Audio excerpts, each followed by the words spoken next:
नमस्कार, मी Rohit Gaikwad, real estate प्रशिक्षक आणि लेखक. आपले पुन्हा एकदा स्वागत करतो नव्या कोऱ्या एपिसोडमध्ये. आजच्या पॉडकास्टमध्ये आपण भेटणार आहोत सुहास राजदेकर सरांना, जे एथ्रियस फायनान्शियल सर्व्हिसेस याचे संस्थापक आहेत. त्यांना साधारण 25 वर्षापेक्षा जास्त अनुभव आहे. ज्येष्ठ कन्सल्टंट म्हणून त्यांची ओळख आहे. ते वेगवेगळ्या माध्यमांमध्ये, मीडियामध्ये किंवा मॅगझिन्समध्ये लिहित असतात. तर आजच्या या पॉडकास्टमध्ये आपण डिस्कस करणार आहोत एसएमई IPO. हा टॉपिक बऱ्याच लोकांसाठी नवीन असू शकेल. उद्योजकांना पैसा हा एक राक्षस म्हणून प्रश्न उभा असतो, तर त्याचं उत्तर देण्याचा आमचा प्रामाणिक प्रयत्न आहे. IPO कसा लॉन्च करतात, त्याचे रूल्स रेग्युलेशन्स काय आहे, तुम्हाला कोणती काळजी घेणं गरजेची आहे, सेबी कशा पद्धतीने नजर ठेवते, तुम्ही कशा पद्धतीने लोकांकडून, गुंतवणूकदारांकडून पैसे मागवू शकता, या माध्यमातून या प्रश्नाची उत्तरं आपल्याला मिळतील. मला खात्री आहे की तुम्हाला 100% या पॉडकास्टमधून व्हॅल्यू मिळेल. तर चला मग सुरुवात करूया.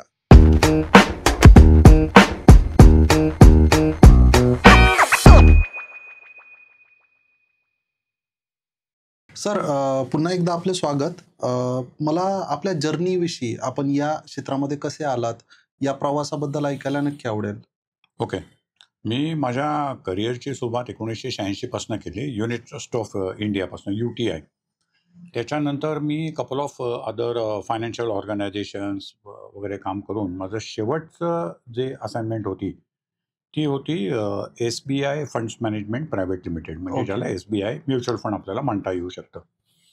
तिथे मात्र मी एक 7 वर्षानंतर 2012-13च्या सुमारास मी तिथून रिझाईन केलं आणि माझी स्वतःची कंपनी फॉर्म केली, एथ्रियस फायनान्शियल सर्व्हिसेस. त्याच्या पाठीमागे उद्देश हाच होता की वेल्थ मॅनेजमेंटमध्ये लोकांना हेल्प व्हावी. आणि कॉर्पोरेट फंडिंग, आज आपल्याकडे अनेक उद्योजक असे आहेत की ज्यांच्याकडे नॉलेज आहे, टॅलेंट आहे, काही करून दाखवण्याची जिद्द आहे, बरोबर. परंतु पैशाचं पाठबळ नसल्यामुळे ते मागे पडत आहेत. अशा लोकांना काही आपल्याला जर मदत करता आली, ज्याला आपण कॉर्पोरेट फंडिंग म्हणू शकू, तर त्या 2 महत्त्वाच्या ह्याच्यामध्ये मी फोकस करून माझ्या कंपनीची सुरुवात केली आणि आज त्याला जवळजवळ 13-14 वर्ष झालेली आहेत. आणि बाकी वेळामध्ये मी लिखाण करतो. बऱ्याचशा न्यूजपेपर आणि मॅगझिन्समध्ये mutual fund, stock market, real estate, gold, silver आणि इतर विषयांवर माझं लिखाण मी सातत्याने करतो. आणि मला असं वाटतं की हा विषय असा आहे की there is a long way to go. Right. आम्ही मागचे 20 वर्ष अथक प्रयत्न करतो आहोत, तरीसुद्धा आजही बेसिक क्वेश्चन्स आपल्याला पुणे मुंबईसारख्या मोठ्या शहरातनं ऐकायला मिळतात. बरोबर. की बाबा NAV जास्त म्हणजे म्युच्युअल फंड स्कीम महाग, किंवा आजही लोकांना असं वाटतं म्युच्युअल फंडमध्ये पैसे इन्व्हेस्ट करायचे असतील तर डीमॅट अकाउंट आवश्यक आहे. असे अनेक गैरसमज आजही दिसत आहेत. थोडक्यात काय, तर हा विषय खूप मोठा आहे, अजून तळागाळापर्यंत पोहोचलेला नाही. आणि त्यामुळे ह्याच्यामध्ये तुम्ही जितके परिश्रम कराल, जितकं लिहाल, जितकं सातत्याने लोकांसमोर जाल, तेवढा मला असं वाटतं ह्याचा अवेअरनेस आणि एज्युकेशन निर्माण व्हायला मदत होईल. खूप छान विषय निवडला सर. जनरली मी पण बघतो, आपण एंटरप्रेन्योरशिपवर बोलतो किंवा बरोबर. बऱ्याच मोठ्या मोठ्या गप्पा करतो, पण ज्यावेळेस एखाद्या बिझनेसमॅनला किंवा जेन्युइन व्यक्तीला पैशाची गरज भासते किंवा कमतरता भासते, खरं आहे. त्यावेळेस सगळेच हात वर करतात. खरं आहे, तर खरं त्या आहे. केसमध्ये मला वाटतं की आजचा हा जो पॉडकास्ट आहे, हा आपल्या टार्गेट ऑडियन्ससाठी खूप मौल्यवान मार्गदर्शन करेल. त्यांचे जे काही समस्या असतील त्याची उत्तरं त्यांना मिळू शकतील. आपण गांधीजींच्या काळापासून बघत आलेलं आहे की त्यांनी प्रमोट केलं लघु आणि मध्यम उद्योगांना. आपण वेगवेगळ्या प्रत्येक जिल्हा उद्योग केंद्रामध्ये याच्याबद्दल काहीतरी शिबिरं किंवा बरोबर आहे. प्रशिक्षण बघतो. पण बेसिकली प्रशिक्षण घेतल्यावर पुढे काय होतं किंवा त्याचं ते बिझनेस कशा पद्धतीने चालतात, याला काही मला नाही वाटत की कुठली प्रणाली एक्झिस्ट करते किंवा त्याची कोणाला फिकीर पडलेली आहे. तर माझा हाच क्वेश्चन असेल सर, लघु आणि मध्यम उद्योग आहेत, हा देशाचा कणा मानले जातात, तर मग आता त्यांची परिस्थिती काय आहे सध्या मार्केटमध्ये?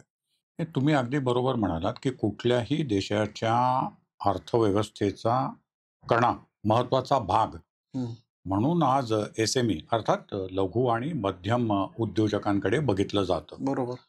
आणि भारताचा जर विचार केला तर भारतीय अर्थव्यवस्थेमध्ये यांचं खूप मोठं कॉन्ट्रिब्युशन आहे.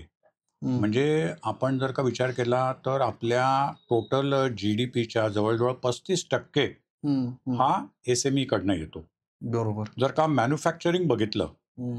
तर संपूर्ण देशामधल्या मॅन्युफॅक्चरिंगमध्ये जवळ-जवळ 40% पर्सेंटेज कॉन्ट्रिब्युशन हे SMEचं आहे. हो. आणि जर का आपण निर्यात बघितली, हं, हं, आपल्या जर का एक्सपोर्ट्स बघितले हं, भारताचे, हं, तर 45% एक्सपोर्ट्स हं, हे हं, SME क्षेत्राकडनं येतात. हं, हं, थोडक्यात काय, तर आज देशामध्ये जे काही 7-7.25 कोटी हं, हं, SME उद्योग सुरू आहेत हं, हं, आणि त्याच्यामध्ये दरवर्षी साधारण 4 ते 5% ग्रोथ होते, वाढ होते आहे. हं, हं. ही परिस्थिती पाहता SMEचं महत्त्व हे अबाधित राहणार आहे. बरं. फक्त त्यांच्याकडे बघण्याचा दृष्टिकोन बदलला हं, पाहिजे. त्यांच्याकडे नॉलेज आहे, हं, त्यांच्याकडे अनुभव आहे, त्यांच्याकडे जिद्द आहे आणि सगळ्यात महत्त्वाचं म्हणजे मेहनत करण्याची तयारी आहे. हं, हं, त्याच्यामुळे मला असं वाटतं, की त्यांना जर का योग्य रीतीने भांडवल वेळेवर मिळालं, हं, हं. तर ते खूप मोठं काम करू शकतील, स्वतः मोठे होतील आणि देशाच्या अर्थव्यवस्थेला मोठं करतील. नक्कीच. आपण उद्योजकतेबद्दल किंवा एंटरप्रेन्योरशिपबद्दल आहे ना, शार्क टँक इंडिया असे ज्यावेळेस टीव्ही शो यायला लागले, त्यावेळेस बरेच लोकं याकडे झुकली, वळाली असं समजू शकतो. तर बेसिकली कुठलाही उद्योग करायचा असेल, तो लघु असेल किंवा मध्यम असेल किंवा कुठल्याही प्रकारचा असेल, तर त्याला 3 गोष्टींची गरज असते. एक असतो सेटअप, जागा, अ, ज्याला जमीन म्हणूया किंवा शेड किंवा कमर्शियल स्पेस म्हणूया. दुसरं असतं पैसा आणि तिसरं असतं लेबर म्हणजे त्यांच्यासाठी बरोबर आहे. लागणारी एम्प्लॉयी. कामगार, हो. कर्मचारी. कर्मचारी. तर आता 2 गोष्टी ॲडजस्ट होऊ शकतात समजा काही फ्लेक्सिबिलिटी आहे. पण जी पैसा आहे, हं, हाच या 2 गोष्टीला पूरक आहे. म्हणजे महत्वाचं आहे. यात पैसा असेल तर बाकी सगळ्याच गोष्टी ॲडजस्ट होऊ शकतात किंवा फ्लेक्सिबिलिटी मिळू शकते. हेच जर भांडवल आहे, आता जसं तुम्ही ऑफ कॅमेरा म्हणाला, की याचं सोंग आणता येत नाही. बरोबर आहे. हं. तर मग हा कसा उभा करायचा किंवा याच्यासाठी काय ऑप्शन्स अवेलेबल आहेत? याच्यासाठी आज बरेचसे लोकं खूप मोठ्या प्रमाणामध्ये धडपड करताना दिसतात. म्हणजे राइट, होतं काय, की they are techno savvy people. Right. म्हणजे कोणी मेकॅनिकल इंजिनिअर आहे, कोणी इलेक्ट्रिकल इंजिनिअर आहे आणि त्यांचा व्यवसाय त्यांना चांगला कळतो. त्यांचा उद्योग त्यांना जास्त समजतो. तिथे त्यांचा खरं तर फोकस पाहिजे. पण आज ग्राउंड लेव्हलला काय होताना दिसतंय ते आपण बघूया. ग्राउंड लेव्हलला परिस्थिती अशी आहे, की त्यांचा व्यवसाय चांगला चाललाय. त्यांना ऑर्डर्स चांगल्या येतायत. पण त्यांचा 50-60% वेळ हं. हा भांडवल जमा करण्यासाठी जातोय. एक्झॅक्टली. बँकांचे उंबरठे झिजवण्यामध्ये जातोय. राइट. आज काही वेगवेगळ्या कारणामुळे बँकसुद्धा त्यांना अगदी सहजपणे कर्ज देत नाही. हं, हं, अशा वेळेला जर का तुम्ही ग्राउंड रिॲलिटीचा विचार केला, हं, तर बरेचसे लोकं मग स्वतःचे पैसे उभे करतात. हं, नातेवाईकांकडनं पैसे हं, मागतात हं. आणि साहजिक आहे, की फार काही चांगला अनुभव त्यांना येत नाही. नाही. बरोबर. तुम्ही व्यवसाय सुरू केलात तर कौतुक करणारे भरपूर असतात. परंतु त्यांना जर तुम्ही सांगितलत, की मला बाबा एक 25 कोटीची ऑर्डर आहे, पण हं, त्याला आता मला एक 1.25 कोटीची आवश्यकता आहे. हं. तर बाजूला होतात. बरोबर, ते मदत करणारे जसं तुम्ही म्हणालात, की पैसा म्हटला, की मग थोडे लोकं हात वर करतात. बरोबर. त्याच्यामुळे मित्र, नातेवाईक यांच्याकडनं पुरेशी मदत जर का तुम्ही सुदैवी नसाल, तर मिळत नाही. नाही मिळत. बरोबर. म्हणजे मग तुम्हाला बँकांकडे जायला पाहिजे. हं. बँकांचे त्यांचे स्वतःचे पॅरामीटर असतात, बरोबर. ज्याला आपल्याला नाकारता पण येत नाही. हं, कारण बँका काय बघणार, की बाबा आपल्याला आपले पैसे परत वेळेवर मिळतील की नाही? हं, हं, समजा काही प्रॉब्लेम आले, तर आपल्याला सिक्युरिटी आहे का नाही? हं, हं, हे सगळं बँकांचं बरोबर आहे. पण मग अशा परिस्थितीमध्ये हं, पैसा कसा उभा करावा? हं, हं, हा आज ह्या SMEs पुढे मोठा यक्षप्रश्न आहे. हं, जसं मी म्हटलं, की हा त्यांचा एरिया नाही.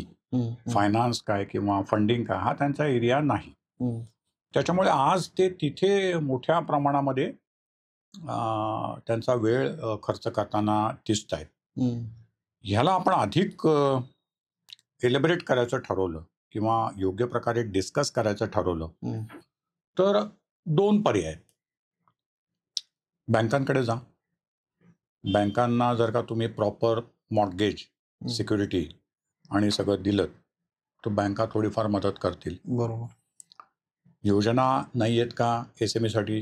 योजना भरपूर आहे, बरोबर. परंतु त्याचं एक्झिक्युशन वेगवेगळ्या कारणांमुळे ग्राउंड लेवलला होताना दिसत नाही. बरोबर. मग आता एकीकडे बिझनेस वाढतोय, ऑर्डर्स आहेत, हम्म. बँका मॉर्गेज आणि इतर कारणांमुळे लोन द्यायला तयार नाही आहेत. अशा वेळेला त्यांनी करावं काय? जसं मी म्हटलं की नातेवाईक मित्र एक ठराविक लेवलपर्यंत मदत बरोबर. करू शकतील, हम्म. त्याच्या पुढे नाही. अशा वेळेला आज अतिशय महत्त्वाचा ऑप्शन या SME पुढे उपलब्ध आहे, हम्म. ज्याची बऱ्याचशा लोकांना कल्पना नसते, आणि तो म्हणजे इक्विटी. बरोबर. तर आपण आता बँका आणि इक्विटी ह्याची तुलना करूया. बर. बँकेमध्ये तुम्ही गेलात तर पहिलं म्हणजे तिथे तुम्हाला मोरेटोरियम मिळेल याची खात्री नाही. खात्री नाही. बरोबर. म्हणजे काय की मोरेटोरियम म्हणजे काय की बाबा मला एक वर्षभर मी प्रिन्सिपल अमाऊंट देणार नाही, तेवढं मला एक वर्षभर सवलत द्यावी, त्याच्या पुढे तुम्ही ते घ्यायला सुरुवात करा. बऱ्याचशा बँका ते देताना दिसत नाहीत SMEsना. बरोबर. दुसरी गोष्ट, बँकांची कॉस्ट ऑफ फंडिंग आजही तुम्ही बघितलं तर साधारण 12% आसपास आहे. बरोबर. 12 ते 14%. त्याच्यामुळे तुमच्या एबिटावर, नेट प्रॉफिटवर बऱ्यापैकी डेंट येतो. बऱ्यापैकी तिथे तुम्हाला ते खर्चिक वाटतं. तिसरी गोष्ट काय होते की तुमच्या व्यवसायामध्ये काय अडचण आली अचानक, जी तुमच्या कंट्रोलच्या बाहेरची आहे, तरी सुद्धा बँकांना तुम्हाला EMI द्यावाच लागणार. बरोबर. म्हणजे अगदी घडलेली उदाहरणं आपल्याला आजूबाजूची दिसतील. त्यातलं एक मी सांगतो. आज पुण्यामध्ये आणि आजूबाजूला महाराष्ट्रामध्ये ऑटो अँसिलरीचे खूप मोठ्या प्रमाणामध्ये उद्योग वाढताना दिसत आहेत.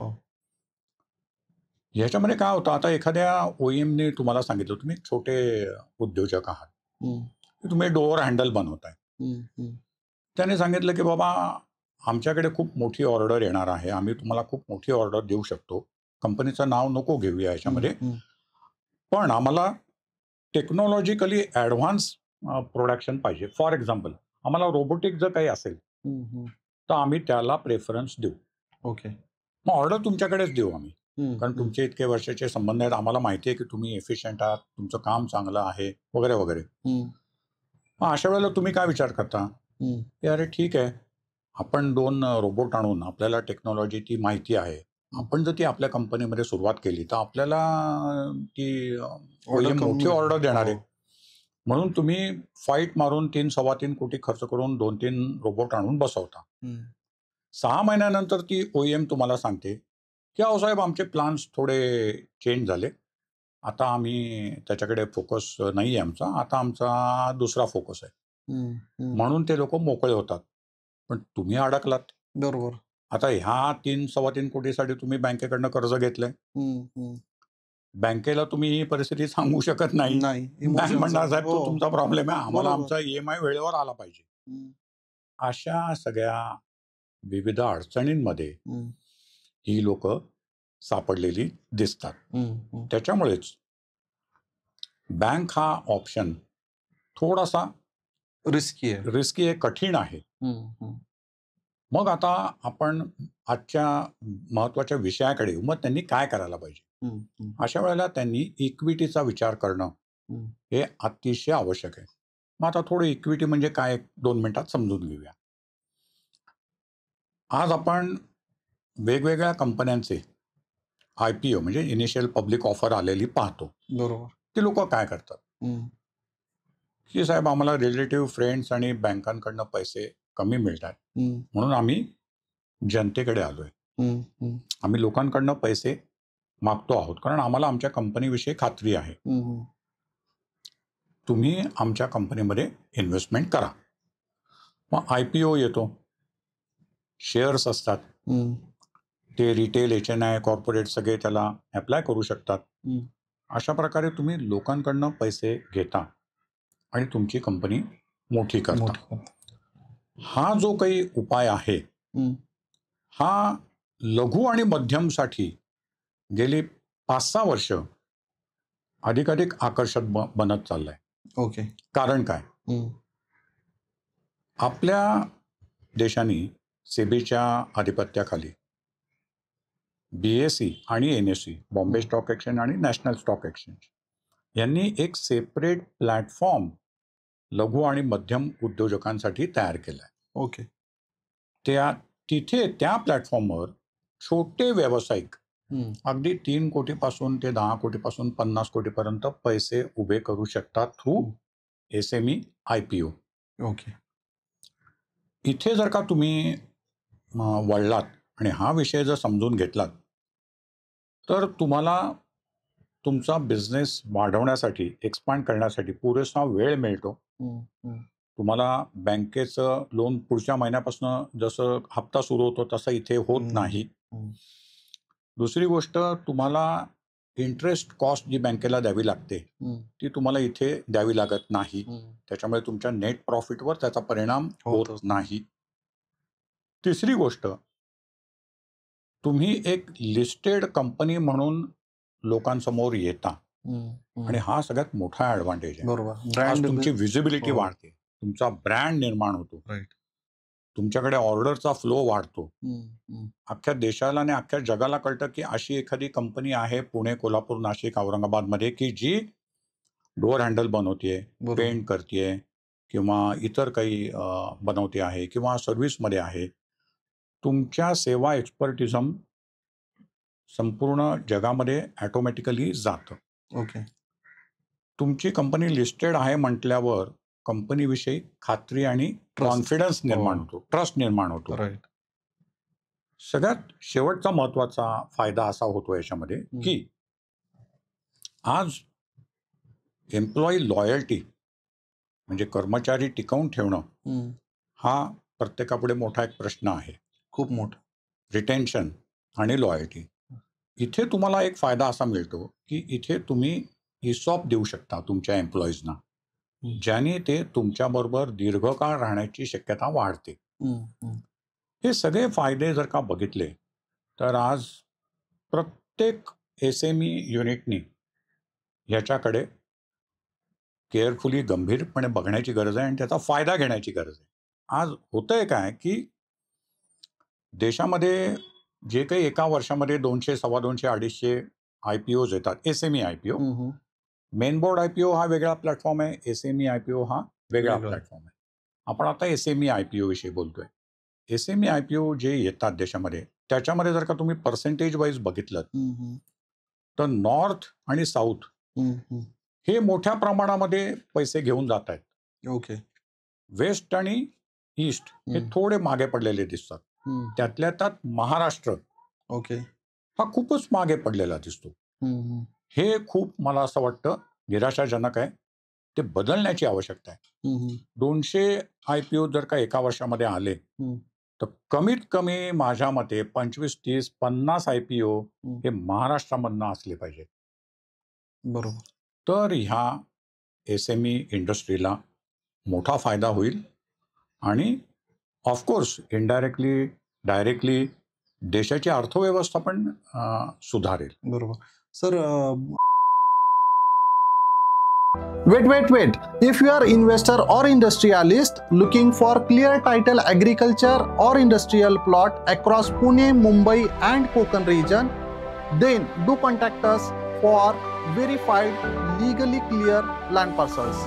हमेशा याद रखिए, लैंड इज लिमिटेड. अगर आपने नहीं खरीदा तो वो किसी और की अमानत होगी.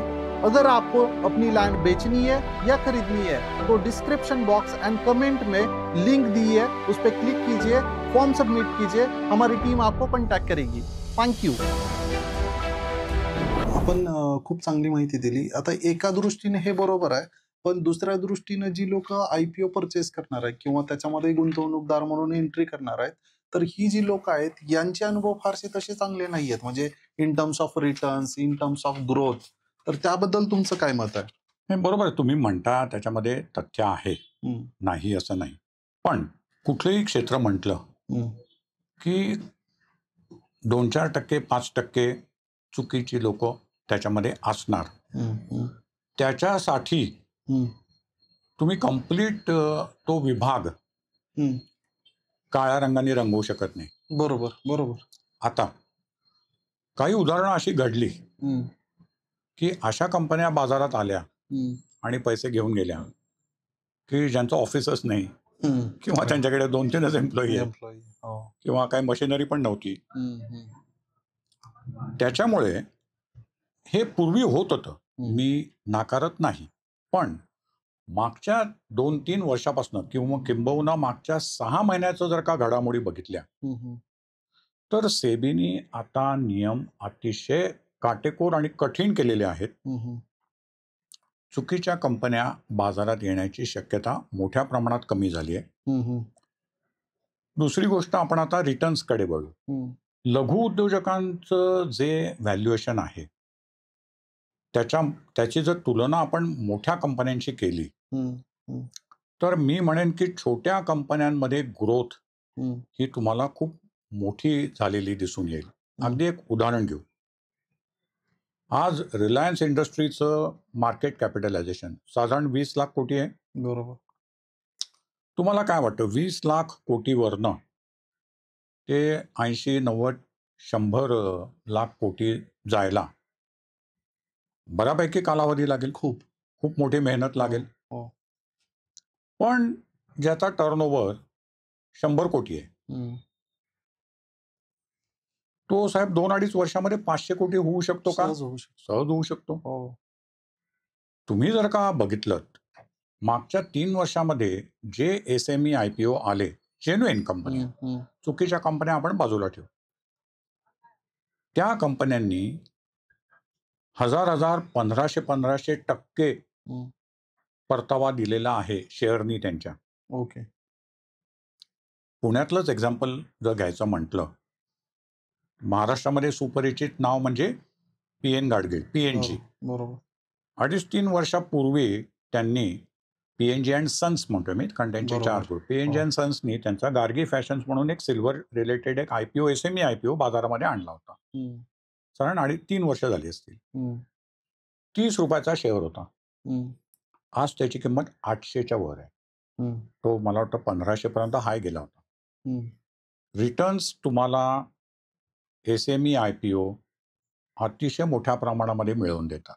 हं.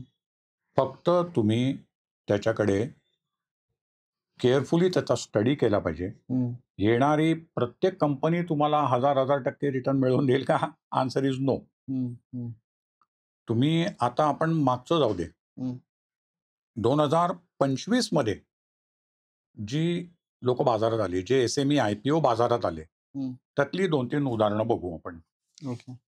त्याच्यामध्ये जर का तुम्ही फॅबटेक टेक्नॉलॉजीज म्हणून होती, हं. ते लोक आले जानेवारी 2025 मध्ये. ₹85 शेअर, आज ₹390, 6 महिन्यात. बरं. मोनोलिस्टिक इंडिया लिमिटेड ही तर आता जून महिन्यात आली. ₹143 शेअर, आज ₹475. जवळपास तिप्पट. अशी एक्झाम्पल आहेत. हं. अशा कंपन्या आहेत की ज्याच्यामध्ये तुम्हाला खूप मोठ्या, म्हणजे इन्व्हेस्टर्सचं म्हणतोय हा मी. बरोबर. हो, हो. गुंतवणूकदारांना याच्यामध्ये मोठ्या प्रमाणामध्ये परतावा रिटर्न्स मिळालेला आहे. याचा अर्थ असा अजिबात नाही की येणारा प्रत्येक एसएमई आयपीओ तेवढेच तुम्हाला रिटर्न एवढ्या मोठ्या प्रमाणात परतावा. तुम्हाला त्याचा अभ्यास केला पाहिजे. तुम्हाला त्या कंपनीची माहिती पाहिजे. तुम्हाला त्यांची मॅनेजमेंट माहिती पाहिजे. तुम्हाला त्यांची बॅलन्स शीट माहिती पाहिजे. तुम्हाला त्यांचं ऑर्डर बुक माहिती पाहिजे. थोडक्यात काय, जसा तुम्ही मोठ्या कंपन्यांचा अभ्यास करता शेअर बाजारात गुंतवणूक करण्यापूर्वी, त्याचप्रमाणे ह्या कंपन्यांचा सुद्धा अभ्यास करणं आवश्यक आहे. तर तुम्हाला मोठा परतावा मिळतो. त्याच्यामुळे गुंतवणूकदारांनी या क्षेत्राकडे सकारात्मक नजरेने बघावं, अभ्यास करावा आणि गुंतवणूक करावी. त्यांना निश्चितपणे मोठा परतावा मिळेल. आता आपण सेबीचा उल्लेख केला, की सेबीने मागच्या 6-8 महिन्यापूर्वी किंवा 2 वर्षापूर्वी नियम कडक केले. एक्झॅक्टली हे नियम काय आहेत? याबद्दल काही सांगू शकाल का आमच्या प्रेक्षकांना? हां, सेबीनी जे काही मागच्या 6 महिन्यामध्ये नियम कडक केले आहेत, त्याचा निश्चितच फायदा सगळ्या इंडस्ट्रीला होणार आहे, गुंतवणूकदारांना सुद्धा होणार आहे. हं. आपण थोडक्यात एक एक करून बघू हं. की सेबीनी नक्की ह्याच्यामध्ये काय नियम केलेत. हं. मग आपण पुढच्या प्रश्नाकडे जाऊ की बरोबर. कोण त्यांचा IPO लॉन्च करू शकतात, त्याला क्रायटेरिया काय. बर. पहिले आपण सेबीचे नियम बघू. तुमचं पहिली गोष्ट म्हणजे IPO काढण्यापूर्वी तुमचा पब्लिक लिमिटेड कंपनी म्हणून असणं आवश्यक आहे. LLP किंवा पार्टनरशिप असाल तर तुम्हाला 1 वर्षाचा अवधी द्यावा लागतो. प्रायव्हेट लिमिटेड, मग पब्लिक लिमिटेड आणि मग तुम्ही IPO काढू शकता. LLP किंवा पार्टनरशिप फर्म याच्या आधी डायरेक्ट पब्लिक लिमिटेड बनवून 2 महिन्यात IPO आणू शकत होती. आज त्यांना 1 वर्ष सेबीनी थांबायला सांगितलेले आहे. ॲटलिस्ट 25% तुम्हाला पब्लिकला होल्डिंग द्यावं लागतं. ओके. तिसरी गोष्ट म्हणजे कमीत कमी 26% प्रमोटरला होल्डिंग डायल्यूट करावं लागतं. ओके. बियॉन्ड 26% प्रमोटर 1 वर्षामध्ये पुढच्या जे काही त्याच्याकडे कॅपिटल आहे, शेअर्स आहेत, त्यातले 50% शेअर पर्यंतच तो पुढच्या वर्षामध्ये विकू शकत नाही. ओके. 1 वर्ष त्याला थांबायला लागेल आणि त्याच्यानंतर जे उरलेले आहेत त्याच्यासाठी त्याला 2 वर्ष थांबायला लागेल. म्हणजे तेवढा त्याचा तो लॉक इन पिरियड होतो. रिटेल इन्व्हेस्टरसाठी सेबीनी पूर्वी तुम्ही 1 लॉट अप्लाय करू शकत होता, म्हणजे 1 लाख करू शकत होता. आता तुम्हाला 2 लॉट म्हणजे 2 लाखाची गुंतवणूक करावी लागते. त्याच्यामुळे काय होतं, जेव्हा तुम्ही 2 लाख रुपये इन्व्हेस्ट करता तेव्हा तुम्ही थोडा जास्त अभ्यास करता, केअरफुल राहता. प्रमोटर 20%च्या वर त्यांचं होल्डिंग विकू शकत नाहीत ठराविक कालावधीपर्यंत. आणि एखादा इंडिव्हिज्युअल इन्व्हेस्टर असेल तर तो 50%च्या वर त्याचं होल्डिंग ठराविक पिरियडपर्यंत विकू शकत नाही. ओके. प्रमोटर असो किंवा प्री IPO मधले इन्व्हेस्टर असो, त्यांना 6 महिन्याचा लॉक इन पिरियड आहे. IPO आल्यापासून 6 महिने ते त्यांचे शेअर्स विकू शकत नाहीत. तुम्हाला मेजर लिटिगेशन म्हणजे कोर्ट केसेस ह्या तुमच्यावर नसल्या पाहिजेत. जर असतील तर तुम्ही IPO आणू शकत नाही. ओके. सगळ्यात महत्वाची गोष्ट म्हणजे एंड यूज. सेबी किंवा स्टॉक एक्सचेंजेस हे काय पाहतात की तुम्ही कशासाठी हा IPO बाजारात आणताय. थोडक्यात तुम्हाला पैसे हे कुठे युटिलाइज करायचे त्याच्यावर सेबीनी अतिशय नियम कडक केलेले आहेत. ओके. प्रमोटर्सचं लोन रिपे करण्यासाठी तुम्ही IPO आणू शकत नाही. अच्छा. ओके. किंवा तुम्ही तुमच्या नातेवाईकांकडनं लोन घेतलंय ते रिपे करायचंय म्हणून तुम्ही IPO आणू शकत नाही. आधीचे जे इन्व्हेस्टर आहेत, ज्याला आपण प्री IPO जे कोणी इन्व्हेस्ट करतात त्याला आपण OFS म्हणतो, ऑफर फॉर सेल. ओके. तिथे 15%च्या वर तुम्ही IPO मध्ये तुमचं डायल्यूट करू शकत नाही. ओके. थोडक्यात काय तर तुमचा एंड यूज जो आहे हा जेन्युइन असला पाहिजे, कंपनीचं एक्सपान्शन करण्यासाठी असला पाहिजे, कंपनी वाढवण्यासाठी असला पाहिजे. मग त्याच्यामध्ये प्लांट अँड मशिनरी आणायची आहे किंवा बिल्डिंग तुम्हाला उभी करायची आहे, ह्या कारणासाठी तुम्ही खर्च करू शकता. ओके. अशा प्रकारे हे सेबीनी नियम इतके कडक केलेले आहेत की चुकीच्या कंपन्या येऊन पब्लिकचे पैसे घेऊन जाऊन स्वतःचे बंगले किंवा स्वतःच्या प्रॉपर्टी करू शकतील, अशी आता शक्यता मोठ्या प्रमाणात कमी झालेली आहे. सर, याच संलग्न मला एक विचारायचं आहे, समजा एखादी कंपनी असेल आणि त्याला जर IPO आणायचा आहे तर त्याचे इलिजिबिलिटी क्रायटेरिया काय असू शकेल? अगदी महत्वाचा प्रश्न आहे, कारण का आता एवढी चर्चा ज्यांनी ऐकली त्यांना इक्विटीमध्ये इंटरेस्ट निर्माण होणं साहजिक आहे. बरोबर. म्हणजे ते निश्चितपणे या SME IPOचा विचार करतील. तुम्ही त्याच्यामध्ये पुढे जाण्याच्या आधी हे समजून घेणं आवश्यक आहे की तुमची कंपनी IPO आणू शकते का. जसं तुम्ही म्हणालात की तुम्ही एलिजिबल आहात का, तर त्याच्यासाठी 3 महत्वाचे क्रायटेरिया आहेत. ओके. पहिली गोष्ट म्हणजे तुमची कंपनी कमीत कमी 3 वर्ष मार्केटमध्ये असली पाहिजे. ओके. 3 ते आपण म्हणू 5 वर्ष. हं. त्याच्यापेक्षा कमी पिरियड आहे तर तुम्हाला IPO आणता येणार नाही. नाही. हं. दुसरी गोष्ट, मागच्या 3 वर्षांमध्ये तुमचं नेटवर्क जे आहे, हे कमीत कमी 1 कोटी पॉझिटिव्ह असणं आवश्यक आहे. ओके. तिसरा क्रायटेरिया, मागच्या 3 फायनान्शियल इयरपैकी कमीत कमी 2 फायनान्शियल इयरमध्ये तुम्हाला कमीत कमी 1 कोटीचा ऑपरेटिंग प्रॉफिट असणं आवश्यक आहे. हं. तुम्ही म्हणाल की माझ्या कंपनीला 2 वर्ष लॉसमध्ये होता हं. आणि आत्ताच एक 15-20 लाख रुपये प्रॉफिट झाला आहे. हं. तुम्ही IPO आणू शकणार हं. नाही. हं. हे 3 क्रायटेरिया जे आहेत ते अतिशय महत्त्वाचे. चौथा क्रायटेरिया आपण असा लक्षात घेणं आवश्यक आहे की लिव्हरेज रेशो, हं. ज्याला आपण असं म्हणू की तुम्ही बँकांकडनं वगैरे लोन घेता हं. आणि तुमची इक्विटी ह्याच्यात प्रपोर्शन काय असलं पाहिजे. हं. तर लिव्हरेज रेशो हा 3:1 पेक्षा जास्त नको. ओके. हे जर क्रायटेरिया असतील हं. तर तुम्ही बिनधास्तपणे बाजारामध्ये IPO आणू शकता. बरं. आणि सर याच्याशी संबंधित ही जी कंपनी ही फक्त मॅन्युफॅक्चरिंग असणं गरजेचं आहे का ती सर्व्हिस इंडस्ट्रीमधली पण चालू शकेल? अजिबात गरज नाही. म्हणजे आज जर का आपण येणारे IPO बघितले हं. तर ते सर्व्हिस इंडस्ट्रीमधले आहेत, मॅन्युफॅक्चरिंगमधले आहेत, टेक्नॉलॉजी सोल्युशन्स रिलेटेड आहेत. ओके. वेगवेगळ्या क्षेत्रांमधले मधल्या कंपन्या आज IPO आणतायत. हं. हं. किंबहुना मागच्या वर्षभरात येणारे जर का IPO बघितले हं. हं. तर आर्टिफिशियल इंटेलिजन्स, हं. सेमीकंडक्टर्स, हं. डिफेन्स, डेटा सेंटर्स ह्या सगळ्या क्षेत्रांमधले IPO, सोलर, रिन्युएबल एनर्जी बरोबर. ह्या सगळ्या क्षेत्रांमधले कंपन्या मोठ्या प्रमाणात IPO आणतायत. ओके. त्याच्यामुळे तुम्ही मॅन्युफॅक्चरिंगमध्येच असणं आवश्यक नाही. नाही. रिअल इस्टेट, हं. एखादा चांगला डेव्हलपर चांगलं काम करतोय हं. हं. आणि त्यांनी खूप मोठं मागच्या 15-20 वर्षामध्ये खूप मोठं बांधकाम केलेलं आहे आणि अगदी तो जेन्युइन डेव्हलपर आहे. आज त्याला जर का रिडेव्हलपमेंटच्या 15-20 बिल्डिंग जर मिळत असतील आणि त्याला पैशाची गरज असेल, हं. हं. तो त्यांचा IPO आणू शकतो. ओके. तुमचे हेतू शुद्ध असले पाहिजेत. हं. हं. तुमचा एंड यूज क्लिअर पाहिजे. हं. कुठेही फसवण्याचा हेतू नसला पाहिजे. हं. तुम्ही IPO आणू शकता. ओके. खूप छान, खूप छान. मला वाटतं की जे आपले प्रेक्षक आहेत त्यापैकी जे उद्योजक आहेत त्यांना हा पॉडकास्ट नक्कीच व्हॅल्यू ॲडिशन करून जाईल.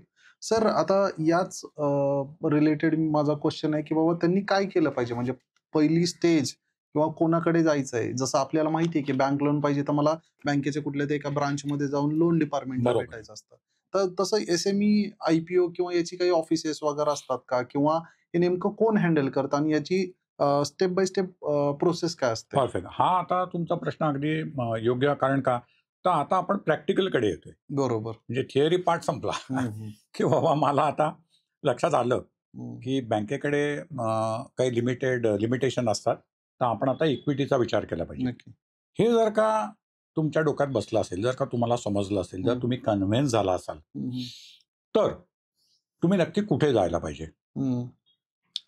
तर एक लक्षात घेऊ आपण की IPO आणण्याकरता हं.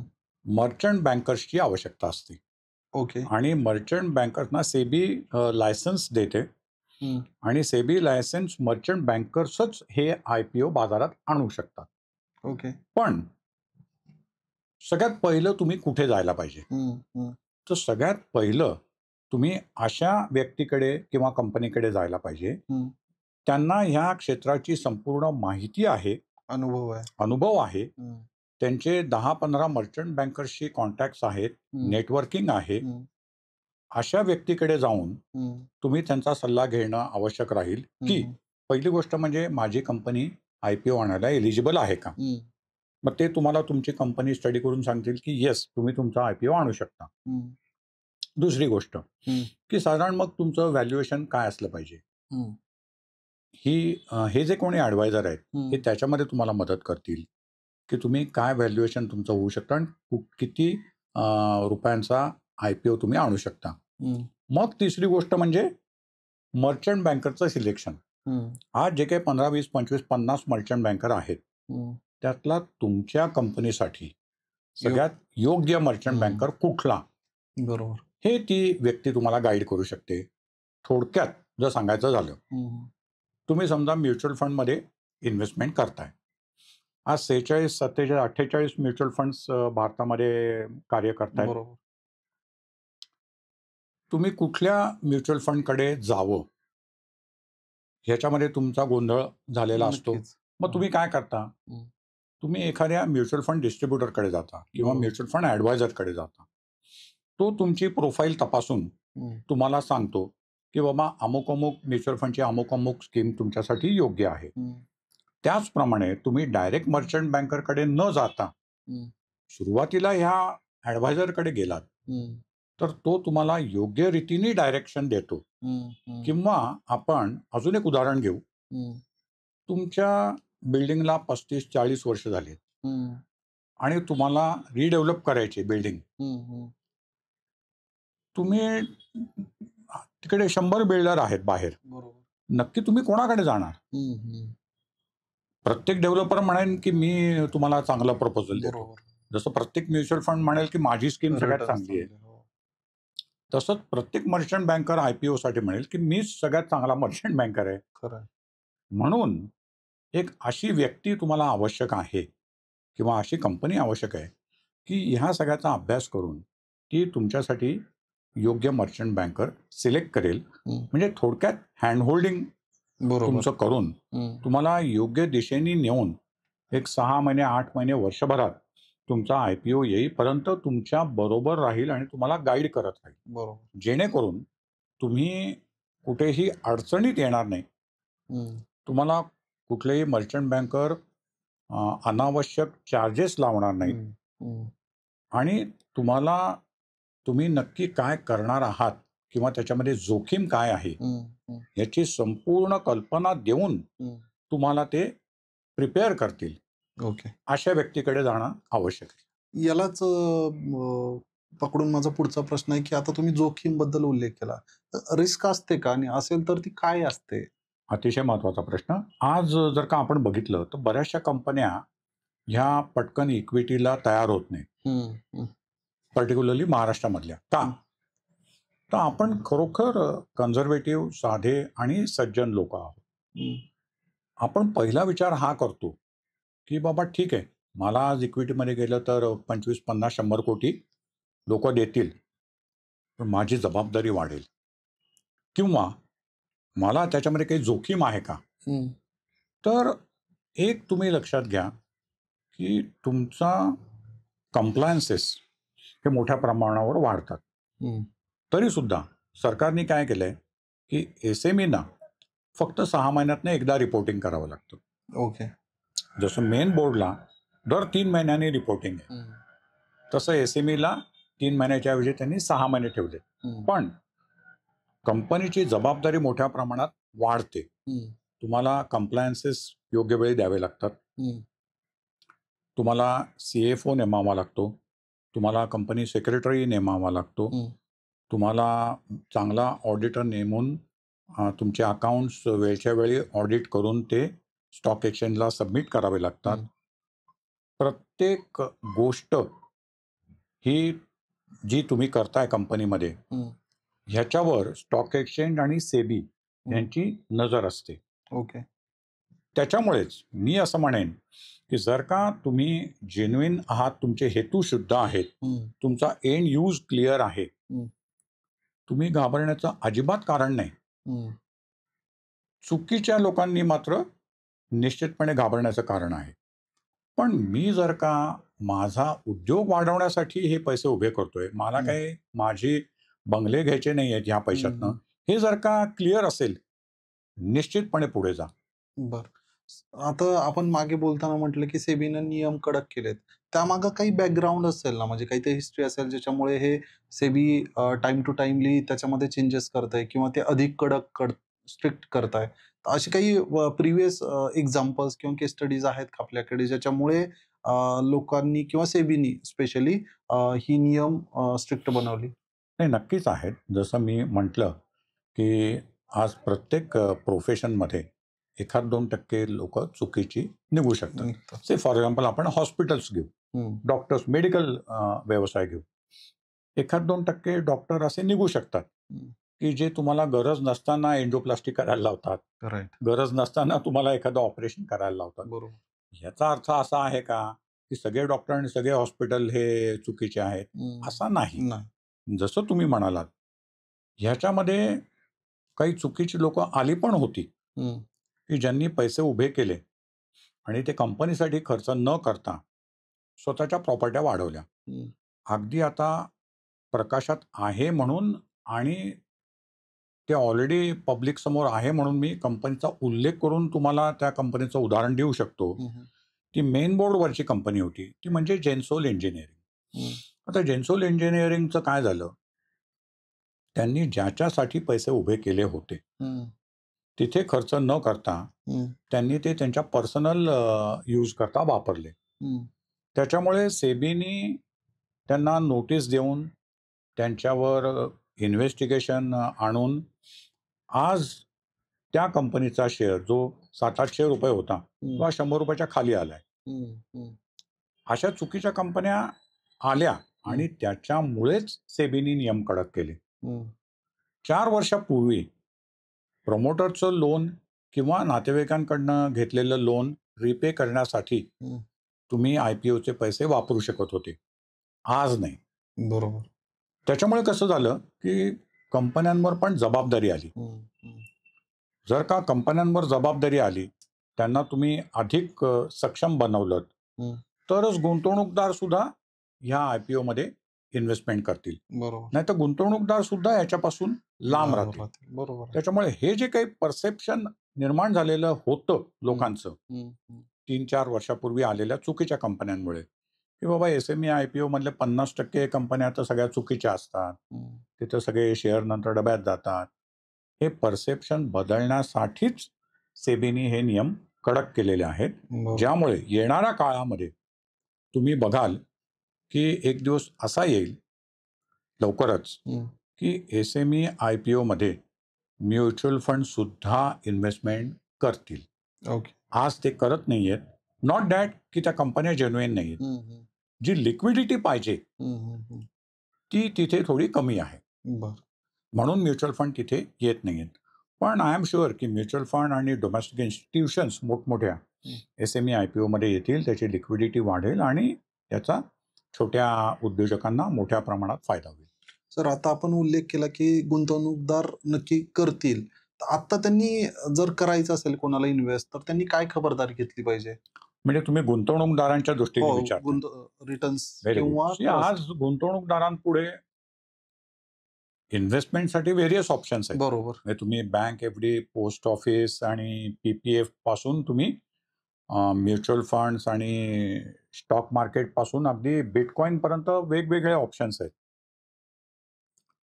काळाने हे सिद्ध केलेलं आहे की लॉंग टर्मचा जर का विचार केला, 25 वर्ष, 30 वर्ष, 40 वर्ष, तर या सगळ्या ॲसेट क्लासमध्ये म्हणजे सोनं, चांदी, रिअल इस्टेट, ट्रेडिशनल इन्व्हेस्टमेंट जसं बँक, पोस्ट ऑफिस आणि इक्विटी, याच्यामध्ये इक्विटीनी सगळ्यात जास्त रिटर्न दिलेला आहे लॉंग टर्ममध्ये. बरोबर.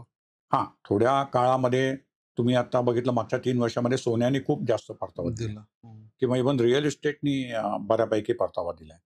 पण दीर्घ काळाचा विचार केला तर इक्विटीनी चांगला परतावा दिलाय. मग आता इक्विटीमधनं जर का चांगला परतावा मिळतो आहे तर गुंतवणूकदारांपुढे काय ऑप्शन्स आहेत? तर डायरेक्ट तुम्ही सेकंडरी मार्केटमध्ये ज्या कंपन्यांचे शेअर्स लिस्टेड आहेत तिथे तुम्ही इन्व्हेस्टमेंट करू शकता. किंवा तुम्हाला जर का ते नीटचं समजत नसेल किंवा तुम्हाला वेळ नसेल, म्युच्युअल फंडच्या मार्फत तुम्ही तिथे इन्व्हेस्टमेंट करू शकता. किंवा IPO जे येतात, मग ते मेन बोर्ड असतो किंवा SME असो, त्या IPO मध्ये तुम्ही इन्व्हेस्टमेंट करू शकता. आता नुकताच आलेला HDB फायनान्शियलचा IPO होता, जो 740 रुपयाला IPO आणला आणि त्याचं बाजारात लिस्टिंग 840 रुपयांना वगैरे झालं. म्हणजे लिस्टिंगच्याच दिवशी 3 दिवसात तुम्हाला 100 रुपये शेअरचे वाढले. अशा प्रकारे म्हणजे IPO मध्ये सुद्धा गुंतवणूकदार इन्व्हेस्टमेंट करू शकतात. पण मग तो मेन बोर्डचा IPO असो का SME IPO असो, जसं आपण मगाशी PNG हो. सन्सच्या गार्गी फॅशन्सचं उदाहरण घेतलं. तुम्हाला जर का त्याचं ज्ञान नसेल तर एक्सपर्टचा सल्ला घेऊन, सेबी रजिस्टर्ड ॲडवायझर्सचा सल्ला घेऊन ही गुंतवणूक करणं हे जास्त चांगलं राहील. जेव्हा तुम्ही तुमची मेहनतीची कमाई ह्याच्यामध्ये गुंतवता तेव्हा 1-1.5%, 2% कमिशनला घाबरू नका. जी लोक सेबी रजिस्टर्ड आहेत, ज्या लोकांकडे प्रॉपर लायसन्स आहे, ज्यांच्याकडे नॉलेज आणि अनुभव आहे, त्या लोकांना भेटा, त्यांचा सल्ला घ्या, त्यांना त्यांची योग्य फी द्या आणि मग ही गुंतवणूक करा, ज्याने तुमचे रिटर्न्स तुम्हाला मोठ्या प्रमाणात वाढलेली दिसतील. खूप छान. सर, आपण पॉडकास्टच्या शेवटच्या टप्प्याकडे आहे. जर आमचे जे प्रेक्षक आहेत त्यांना जर तुम्हाला एक सल्ला द्यायचा असेल, तुमचा जो काही 20-25 वर्षाचा अनुभव आहे, त्यामधून जर एक शिकवण द्यायची असेल तर ती काय असू शकेल? म्हणजे गुंतवणूकदारांना का SME कंपन्यांना? ज्यांना IPO लॉन्च करायचा आहे त्या हां. ऑडियन्सला.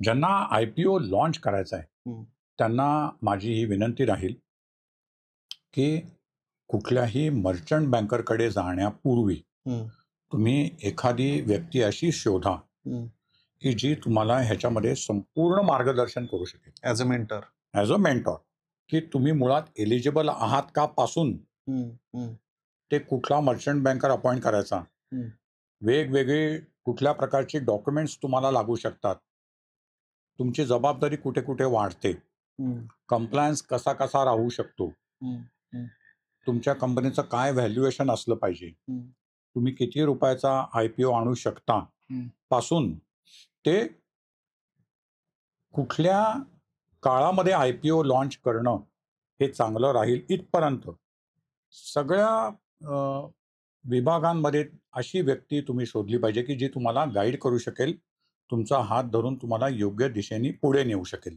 ज्याने तुमच्या मनामध्ये जे काही संभ्रम आहेत, गोंधळ आहेत की मुळात माझी कंपनी एलिजिबल आहे का, असं होता कामा नये की माझ्या कंपनीचं व्हॅल्युएशन आहे 400 कोटी पण चुकीने मर्चंट बँकरनी जर का 100-125 कोटीच दाखवलं तर मला जे काही फायदा होणार आहे तो कमी होईल. बरोबर. त्याचप्रमाणे असंही नसलं पाहिजे की मर्चंट बँकरनी त्यांच्या फी करता तुम्हाला सांगितलं की तुमच्या कंपनीचं व्हॅल्युएशन 400 कोटी आहे पण ऍक्च्युअली ते आहे 100 कोटी. बरोबर. असंही होता कामा नये. हे सगळे प्रकार लक्षात घेऊन असा एखादा मेंटॉर, गाईड तुम्ही शोधा की जो तुम्हाला या संपूर्ण प्रवासामध्ये मार्गदर्शन करेल आणि तुमचा IPO सक्सेसफुली लॉन्च होईल. ह्या साधारण सगळ्या काळाला तुम्ही वर्ष, 1.5 वर्ष देणं आवश्यक आहे. तुमचे हेतू शुद्ध पाहिजेत, तुमच्याकडे सगळे डॉक्युमेंट्स उपलब्ध पाहिजेत. हे जर का तुमच्याकडे असेल तर तुम्ही अजिबात काहीही काळजी करण्याचं कारण नाही. तुम्ही बिनधास्त इक्विटीचा फायदा घ्या. लोक आज तुमच्या कंपनीच्या IPO मध्ये गुंतवणूक करायला उत्सुक आहेत हे लक्षात घ्या. आज आपण SME कंपन्या बाजारात जेव्हा येतात तेव्हा चांगल्या कंपन्यांचे 100-200 ने 1000 पटीने ओव्हर सबस्क्राईब झालेले आपण IPO पाहिलेले. बरोबर. म्हणजेच काय की डिमांड आहे. लोकांना त्यांचे पैसे अशा कंपनीच्या शेअर्समध्ये गुंतवायचे आहेत. अशा प्रकारच्या कंपन्या आज बाजारात येणं आवश्यक आहे. एक्झॅक्टली. खूप छान. होपफुली तुम्हाला खूप जास्त व्हॅल्यू मिळाली असेल या 40-45 मिनिटाच्या डिस्कशनमध्ये. सरांबद्दल सांगायचं झालं तर ते एक अनुभवी तज्ज्ञ आहेत. IPO जर तुम्हाला लॉन्च करायचा असेल तर सरांना तुम्ही किंवा त्यांच्या टीमला कॉन्टॅक्ट करू शकता. त्याचे डिटेल्स आम्ही डिस्क्रिप्शन बॉक्समध्ये देत आहे. असंच बघत राहा, प्रेम करत राहा, लाईक करा, शेअर करा, सबस्क्राईब करा. Thank you sir. धन्यवाद.